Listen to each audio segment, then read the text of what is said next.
بدل کر بھیس زاہد کا یہاں پر لوگ پھرتے ہیں، لگا کر دام سستے زندگی کو سیل کرتے ہیں۔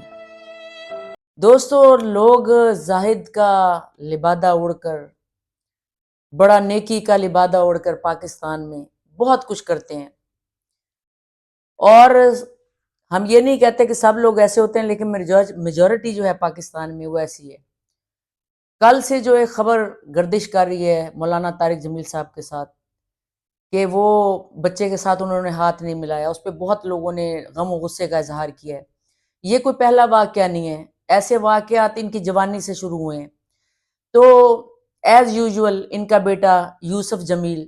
جو اپنے بھائی کی موت سے لے کے اب تک جھوٹے بیان دیتا آیا ہے، اب پھر اس نے ایک بیان دیا ہے، ذرا سنیں۔ السلام علیکم دوستو، کیسے ہیں آپ؟ اور ایک جو آج پچھلے 2 دن سے ٹاپک بڑا ہاٹ چل رہا ہے سوشل میڈیا پہ مولانا کے حوالے سے، اس کے بارے میں مختصر سی بات کرنا چاہتا ہوں۔ مولانا کی ویڈیو وائرل ہوئی کہ جس میں انہوں نے بچے سے مصافحہ نہیں کیا، اس پہ بہت تنقید ہو رہی ہے، لیکن اس کے ساتھ ساتھ یہ بھی ضروری ہے کہ اس شخص کا جس پر تنقید آپ کر رہے ہیں اس کا پوائنٹ آف ویو کیا ہے، وہ کیا سچویشن ہے، وہ بھی سننا میں سمجھتا ہوں ہمارے لیے ضروری ہے۔ جو آپ ویڈیو میں دیکھ رہے ہیں کہ بچے سے مصافحہ نہیں کیا، پہلی بات کہ بالکل کرنا چاہیے تھا مولانا کو، اگر اس اچھا سے جی، آگے مصافحہ یہ فرما رہے ہیں کہ دیکھیں آگے یہ بچوں سے مصافحہ کر رہے ہیں، سارے بچوں سے دیکھیں کیسے ہاتھ ملا رہے ہیں۔ میرے بھائی بات آپ کی ٹھیک ہے، آن کیمرہ جو ہے نا طارق جمیل صاحب سارے نیکی کے کام کرتے ہیں، نکاح امیروں کے پڑھاتے ہیں، غریبوں کے نکاح وہ بالکل نہیں پڑھاتے، آن کیمرہ وہ ہر نیک کام کرتے ہیں۔ کوئی میرے جیسا بھی بندہ ان کے گھر گیا اور اس نے کہا میری بہن کا نکاح پڑھنا، تو انہوں نے کوئی بہانہ سا بنا دیا میرے ساتھ، ٹھیک ہے، کیونکہ انہیں پتا ہے کہ نہ میں نے میڈیا کو بلانا ہے، نہ کچھ ہے، سادگی سے کام ہونا ہے۔ تو وہ بڑے لوگوں کا، امیر لوگوں کا یہ آن کیمرہ ہے، جیسے ڈاکٹر نبیہہ کا نکاح پڑھانے چلے گئے یوٹیوبروں کی طرح۔ اب طارق جمیل صاحب بھی ایک اسلامی ٹائپ یوٹیوبر ہیں، اس کا جائزہ ہم لیں گے۔ دوستو، بہت پہلے ان کے بیٹے کی موت ہوئی، جس کو ان لوگوں نے خودکشی، کسی نے موت، کسی نے کہا وہ ذہنی مریض تھا، کسی نے کچھ کہا، اور انہوں نے خوب پردے ڈالے اور اپنے ہی گھر کے ڈاکٹر سے اس کی رپورٹ کرائی۔ اور یہ دیکھیں، آپ دیکھ سکتے ہیں نیوز کہ انہوں نے پوسٹ مارٹم بھی نہیں کرایا اپنے بیٹے کا، دیکھیں۔ مولانا طارق جمیل کے بیٹے عاصم جمیل کی اتفاقیہ موت کی رپورٹ درج کر لی گئی ہے۔ پولیس کا کہنا ہے ورثہ کی درخواست پر عاصم جمیل کا پوسٹ مارٹم نہیں کرایا گیا۔ لاش قانونی کارروائی کے بعد ورثہ کے حوالے کر دی گئی ہے۔ عاصم جمیل کی نماز جنازہ رات 7 بجے میاں چنو میں ادا کی جائے گی۔ ہاں جی، پوسٹ مارٹم بھی نہیں کرایا گیا۔ اور مجھے یہ بتائیں کہ جس کی اتنی موت جوان ہوئی ہو اور باپ کے گھر والے کہیں کہ ہم نے پوسٹ مارٹم نہیں کرانا، اور کبھی کہیں کہ جی اسے گارڈ نے گولی ماری، کبھی کہیں کہ پستول صاف کرتا ہو، یہاں ویڈیو دیکھ سکتے ہیں، وہ زندگی سے بھرپور لڑکا تھا، اور ان کے تمام بیانات ایک دوسرے سے نہیں ملتے جتنے لوگوں نے دیے ہیں۔ ان کے بھائی جو ڈاکٹر ہے، پھر یہ کہتے ہیں کہ وہ ذہنی مریض تھا۔ اگر وہ ذہنی مریض تھا تو اصل ڈاکٹر کا بیان سامنے کیوں نہیں آیا؟ اگر وہ اتنے سالوں سے ذہنی مریض تھا تو اس کے پاس پسٹلز وغیرہ کیوں رکھی گئی؟ اگر اس نے پسٹل خود بھی منگوائی گارڈ سے، جو کہ طارق جمیل صاحب کا اپنا گارڈ تھا، تو گارڈ نے اسے پسٹل بھروا لا کے کیوں دیا؟ کیا اسے نہیں پتا تھا وہ ذہنی مریض ہے؟ نہیں دوستو، اصل میں واقعہ یہ ہے کہ تلمبہ میں ان کے بیٹے کو عاصم جمیل کو ایک لڑکی سے محبت ہو گئی، اور اس لڑکی کا تعلق ریڈ ایریا سے تھا، لیکن لڑکی بہت شریف تھی، اور کئی سالوں سے تنازع چل رہا تھا طارق جمیل اور اس کے درمیان میں۔ وہ کہہ رہا تھا کہ مجھے میری شادی بس اس لڑکی سے کرا دیں، اور مجھے جو ہے نا آپ دبئی بھیج دینا ہمیشہ کے لیے، میں یہ تبلیغ وغیرہ، یہ منافقت وغیرہ نہیں کر سکتا ایسے۔ تو انہوں نے کیا کیا، اس کی شادی کسی اور سے کرا دی، اس کو وہ شادی بھی راس نہ آئی، زبردستی کرا دی۔ وہ تنگ آ گیا آخرکار، اور ان کا کہنا کسی قیمت پہ نہ مانا۔ انہوں نے اس کو انجیکشن لگوائے، اس کو بے ہوشی کے انجیکشن لگواتے رہے گھر میں رکھ کے، کیا کیا کرتے رہے تاکہ وہ اس لڑکی کو بھول جائے جسے عشق ہے۔ یہ بڑے نزدیکی لوگوں نے ان کے بارے میں، آپ اگر یوٹیوب کو سرچ کریں تو نزدیکی لوگ تلمبہ میں جا کے پتہ کریں کہ تلمبہ کا جو پنڈ ہے اس پہ تقریباً انہوں نے غاصبانہ طور پہ کئی غریبوں کی زمینوں پہ قبضے کیے ہیں ان لوگوں نے۔ تو جیسے انڈین فلموں میں دکھاتے ہیں کہ بڑا بندہ نیک ہوتا ہے، رام رام کر رہا ہوتا ہے، لیکن انڈر گراؤنڈ اس کی ہر عیاشی جاری و ساری ہوتی ہے۔ تو آپ لوگ خود بھی تحقیق کریں جا کر کہ وہاں پر ان کے تلمبہ پنڈ میں جا کر کہ کیا کیا وجوہات ہیں، اور یہ جو ان کا بیٹا تھا عاصم، اس کے ساتھ انہوں نے کیا ظلم کیا، صرف اپنی ایک ذاتی انا کی خاطر اور جھوٹی عزت کی خاطر زمانے میں کیا کیا، اور در حقیقت لوگوں کو بتاتے ہیں کہ دیکھیں میں طوائفوں سے بھی ملتا ہوں، میں ناچنے والوں سے بھی ملتا ہوں، لیکن حقیقی زندگی میں جب ان کے بیٹے نے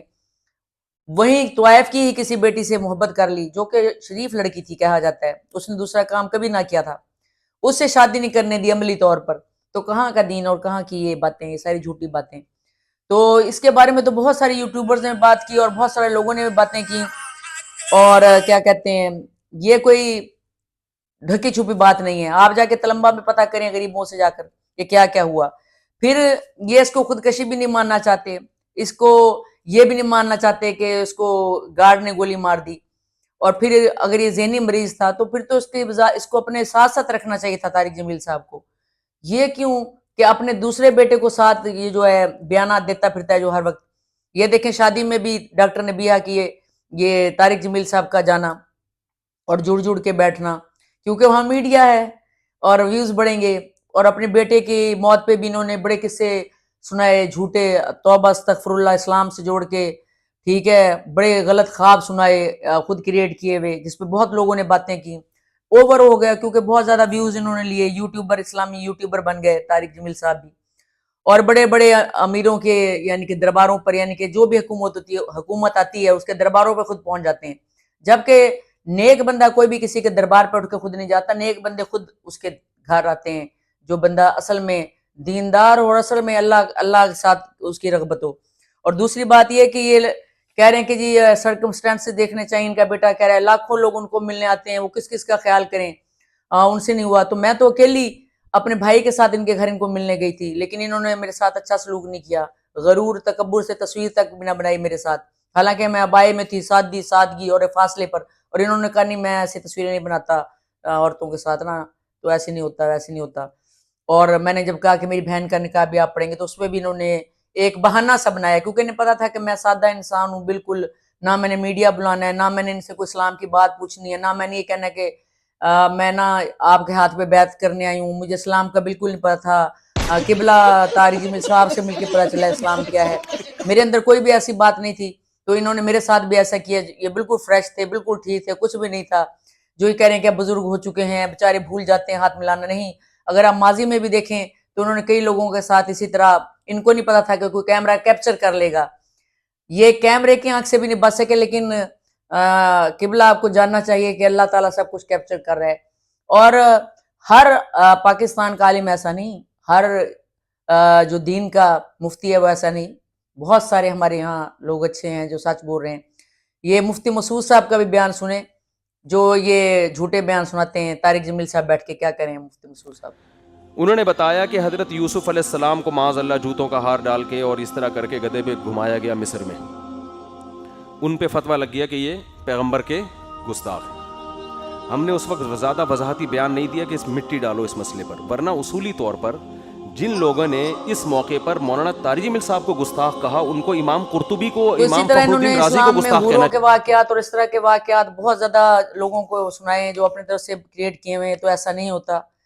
اور اس پر بھی لوگ بڑی باتیں کریں گے. لیکن جو کچھ انہوں نے کیا، جو انہیں نہیں پتا ہوتا طارق جمیل صاحب کو کہ کوئی بھی کیمرہ کیپچر کر سکتا ہے، کاش کہ اس طرح مفتی صاحب آپ جیسے ہی لوگوں کو یہ بھی پتا ہو کہ جو اللہ کا کیمرہ ہے نا، اللہ کا جو کیمرہ ہے وہ 24 گھنٹے آپ کو کیپچر کر رہے ہیں، اور آپ کیا کیا کر رہے ہیں تنہائی میں، کیا کیا کر رہے ہیں لوگوں کے سامنے، سب کچھ کیپچر کر رہے ہیں. یہ مال و دولت، یہ شاہانہ ٹھاٹ، یہ عیاشیاں، یہ بڑے بڑے محل آپ کے، یہ بڑی بڑی گاڑیاں، یہ یہیں رہ جانی ہے، ساتھ ایمان جانا ہے. ٹھیک ہے، سر پہ دوپٹہ چاہے نہ ہو لیکن دل میں ایمان تو ضرور ہونا چاہیے. چہرے پر اگر سنت نہیں، داڑھی نہیں، تو آدمی کی آنکھوں میں ایک شرم، ایک لحاظ ضرور ہونا چاہیے، زبان پہ ایک سچائی ضرور ہونی چاہیے. کیونکہ اللہ تعالیٰ نے منافق کو بالکل پسند نہیں کیا دوستو. قرآن پاک کا اگر آپ مطالعہ کریں ترجمے کے ساتھ تو منافق کا پہلا نمبر ہے جو ظاہر میں تو نیکی کا لبادہ اوڑھ کے رکھے گا، لیکن اس کے برعکس اندر اس کے کام سارے وہی ہوں گے جو کہ اللہ کے خلاف جانے والے لوگوں کے ہوتے ہیں. تو اچھا یہ ہوتا ہے کہ انسان ویسا ہی نظر آئے جائے. تو دوستو آپ نے بتانا ہے کہ میری باتوں سے آپ متفق ہیں یا نہیں ہیں. یہ ضروری نہیں ہوتا کہ اگر میں اس حلیے میں آپ کے سامنے ہوں تو میری حقیقت کیا ہے، اور اگر کوئی مفتی کے حلیے میں آپ کے سامنے ہے تو وہ بڑا نیکوکار ہے اور اللہ کے ساتھ ہے، یہ اللہ جانتا ہے۔ اور آپ خود ریسرچ کریں جو جاننا چاہتے ہیں ان کے کارنامے اس طرح کے لوگوں کے، ٹھیک ہے، خود بھی ریسرچ کریں اور دیکھیں کہ مفتی صاحب کا جو بیٹا عاصم وہ کیا چاہتا تھا اور اس نے خودکشی کی یا اسے مروایا گیا، یہ آپ خود ریسرچ کریں۔ اور یہ جو باتیں یہ ان کا بیٹا کرتا رہتا ہے کہ بیان دیتا رہتا ہے میرے والد صاحب، آپ ڈرامے کرنے کے لیے میدان میں آ چکا ہے، لیکن اس کے ڈرامے زیادہ دیر تک نہیں چل سکتے ایسے لوگوں کے۔ تو دوستو ہے تو بہت کچھ، لیکن تلمبا جا کر آپ ضرور یہ پتہ کریں کہ آخر ان لوگوں کی حقیقت کیا ہے، اور ایسے بندے سے پتہ کریں